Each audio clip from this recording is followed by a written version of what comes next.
De novo 87. De novo o Campeonato Brasileiro de 1987. Isso mesmo. Essa semana, o ministro do STF, Flávio Dino, trouxe o assunto no tribunal, no Supremo Tribunal Federal. Você vai ver aqui o que falou o ministro.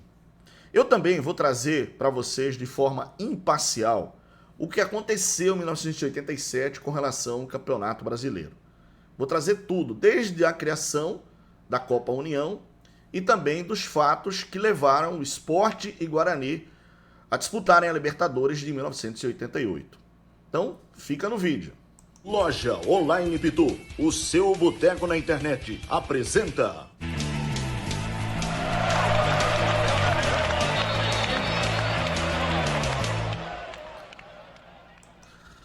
Galera, esse assunto é um assunto que vem à tona sempre, né? Porque é um fato realmente que deixa muita gente aceitando diversas narrativas e pessoas que não viveram, né, na época e não acompanharam. E eu já era radialista e jornalista e acompanhei tudo o que aconteceu em 1987. Muita gente vai através de algumas narrativas sobre o que aconteceu naquele ano. Por que a formação de dois módulos, o módulo verde e o módulo amarelo? E por que a criação do Clube dos 13? E por que o nome Copa União?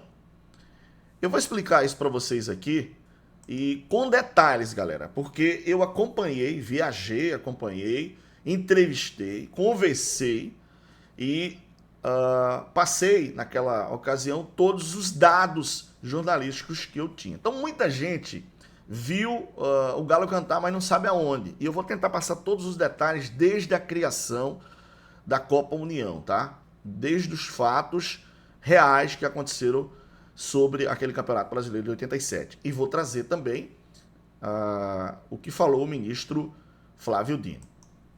Na Beta Nacional, o jogo rola no ritmo dos craques. Aqui você se cadastra, aposta e quando ganha, o saque cai direto na sua conta, sem enrolação, sem firula. É tudo rápido, fácil, do jeito que tem que ser. Acesse o QR Code aqui, tem um link na descrição do vídeo e vem para a Beta dos Brasileiros. Aqui é tudo rápido, saque na hora e emoção o tempo todo. Beta Nacional, a Beta dos Brasileiros, aposte com responsabilidade se você tem mais de 18 anos e, por favor, jogue para se divertir, hein? Só se divertir. Em 1987, a CBF passava por um momento difícil, financeiro e de credibilidade. E aí, alguns clubes se uniram e criaram o Clube dos 13, galera. O presidente, na ocasião, era o presidente do São Paulo, Carlos Miguel Aidar. O vice-presidente era Fábio Koff, presidente do Grêmio. Aí tinha o Márcio Braga, que era presidente do Flamengo, e Eurico Miranda, que era presidente do Vasco da Gama. As principais peças para a criação do grupo, né, que se formou, denominado Clube dos 13. Eram 12 clubes, né, e mais o Bahia, ou seja, 4 do Rio, 4 de São Paulo, 2 de Minas e 2 do Rio Grande do Sul, e mais o Bahia, né? Era o grupo dos 13, tá? Por que que foi criado isso? Porque não existia muita credibilidade com relação à CBF. Nem tinha dinheiro também para uma competição com o aspecto cultural nacional, ou seja, em todos os lugares do país, né, com 80, 90 clubes. Então foi criado esse Clube dos 13, uma espécie de liga. E aí eles foram atrás de patrocínio para bancar essa competição. E conseguiram o Açúcar União, que foi o principal patrocinador. Por isso, Copa União, porque o Açúcar União era um patrocinador master dessa liga, desse grupo. Um grupo formado, denominado Grupo dos 13, tá? E aí a Copa União foi formada e foram convidados alguns clubes para compor. Seria o Clube dos 13 mais alguns clubes. O pensamento era 16 clubes, tá? No começo. Mas o presidente era Carlos Miguel Aidar, da equipe do São Paulo. Bom, o que aconteceu? O Guarani, no ano de 1986, foi o vice-campeão brasileiro. E outras equipes ficaram, inclusive, em melhor colocação do que esses clubes que estavam disputando e que formaram o Clube dos 13. E o que acontece? Bom, não tinha legitimidade por parte da CBF, da Confederação Sul-Americana na ocasião, que hoje é Conmebol, e nem da FIFA, porque era uma Copa e era uma liga. Tá? Não tinha legitimidade. E como naquela ocasião qualquer juiz de qualquer barraca dava um liminar e parava tudo, o que aconteceu? A CBF disse, ó, não dá para fazer essa competição sem a participação de outros clubes, porque eles vão parar. E se vocês fizerem essa competição, não vai ser reconhecido na própria CBF, na Sul-Americana nem na FIFA. E o que aconteceu, galera? Simples. Houve uma conversa e a CBF propôs a reunião com o Clube dos 13 e os outros clubes. E foi feito um regulamento para se criar o módulo verde e o módulo amarelo. O módulo verde com o pessoal do grupo dos 13 mais 7 convidados. E depois o grupo amarelo com 20 clubes. Ok, tudo bem.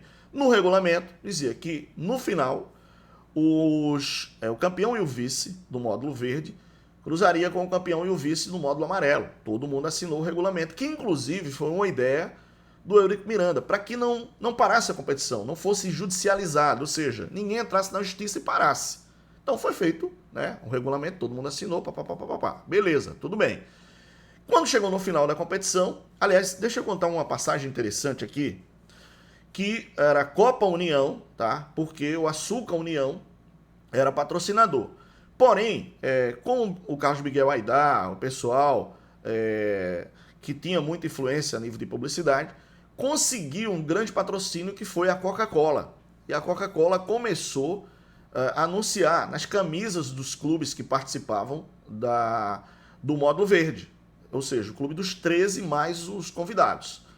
E a Coca-Cola patrocinava, você colocava a marca lá, todos os clubes colocaram a marca. Porém, chegou no Grêmio e o presidente Fábio Koff disse que não colocaria vermelho por conta do Internacional na camisa do Grêmio. Uma Coca-Cola vermelha lá não colocaria. E só colocaria o patrocínio se fosse preto e azul.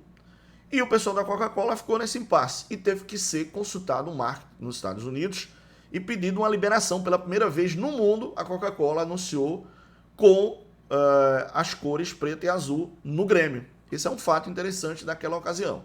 Mas o nome era Copa União porque o Açúcar União foi o que bancou mais financeiramente a competição. Bom, isso obviamente começou módulo amarelo e o módulo azul. Desculpa, módulo verde. O módulo verde e o módulo amarelo. Módulo verde e o módulo amarelo. Eu vou completar. Lojaonline.pitu.com.br, seu boteco na internet. Acesse o site, faça seu pedido e receba a sua Pitu em casa. E aí, mais um detalhe, né? A competição foi andando, ninguém judicializou, tá? A CBF, a Conmebol, que era Confederação Sul-Americana de Futebol, e a FIFA, tudo normal. Chegou no final, o Flamengo e o Internacional decidiram que não iriam cruzar com o Sport e o Guarani, que tinham sido campeão e vice do módulo amarelo. E o que aconteceu? A CBF marcou a data, mandou os árbitros, e o Sport entrou em campo, e o Guarani entrou em campo, e nem o Flamengo nem o Internacional compareceram. E tomaram WO. Os dois tomaram WO, porque não compareceram. E o Sport, então, foi declarado... Aliás, como era um cruzamento, né, e ia ser os dois contra os dois, e assim, jogos lá e cá, Sport e Guarani fizeram, já que houve WO por conta da ausência do Flamengo e da equipe do Internacional, Sport e Guarani jogaram na Ilha do Retiro a final e Marco Antônio fez o gol de cabeça e o Sport conquistou o título, então, de 1987. E foi legitimado pela CBF, pela Sul-Americana, pela Confederação Sul-Americana e pela FIFA. Em 1988, o Sport e o Guarani disputaram a Libertadores. Naquela ocasião, só 2 clubes de cada país disputavam a Libertadores. E o Sport e o Guarani disputaram a Libertadores de 1988. A partir daí, o Flamengo começou a entrar na justiça. Primeira instância, perdia. Segunda instância, STJ, STF, sempre perdeu. Quando foi em 2010, o então presidente da CBF, um rubro-negro torcedor do Flamengo declarado, Ricardo Teixeira, que inclusive, né, saiu por fato de corrupção tal, e tudo mais, ele permitiu que o Flamengo entrasse com ação para dividir o título de 87 com o Sport. O Sport não aceitou. Foi de novo para a primeira instância, segunda instância, STJ, Supremo, e o Sport ganhou, tá? Então o Sport ganhou e durante 38 anos o Sport vem ganhando. Essa semana, o presidente,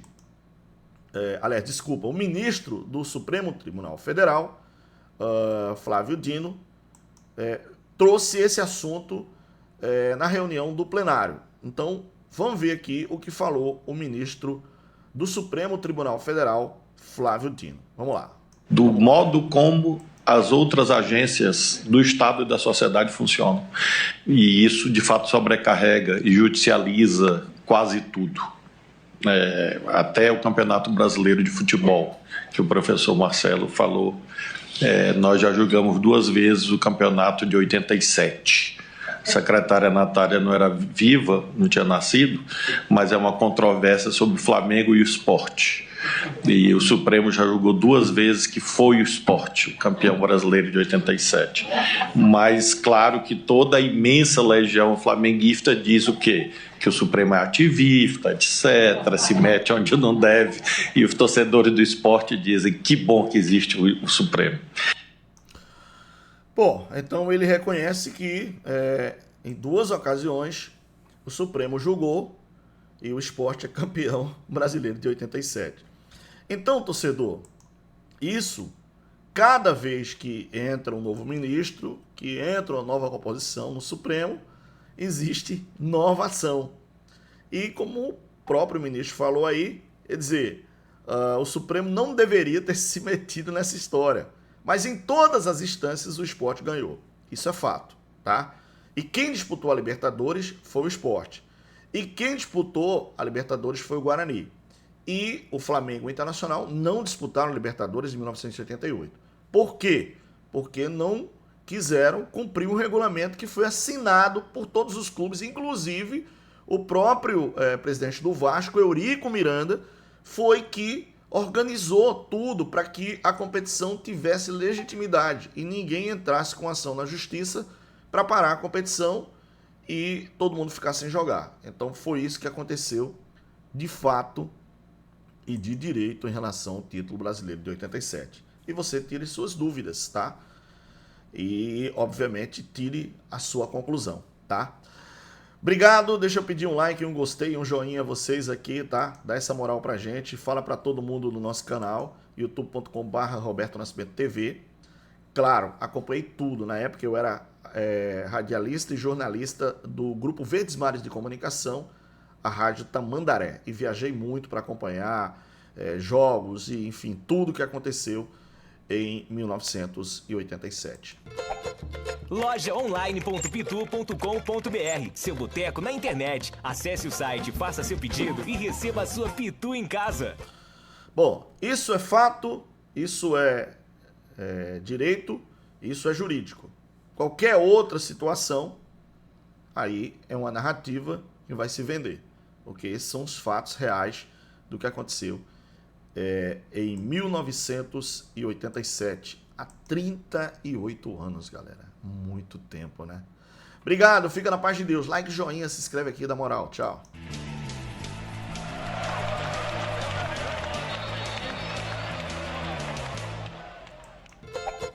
Lojaonline.pitu.com.br, seu boteco na internet. Acesse o site, faça seu pedido e receba a sua Pitu em casa.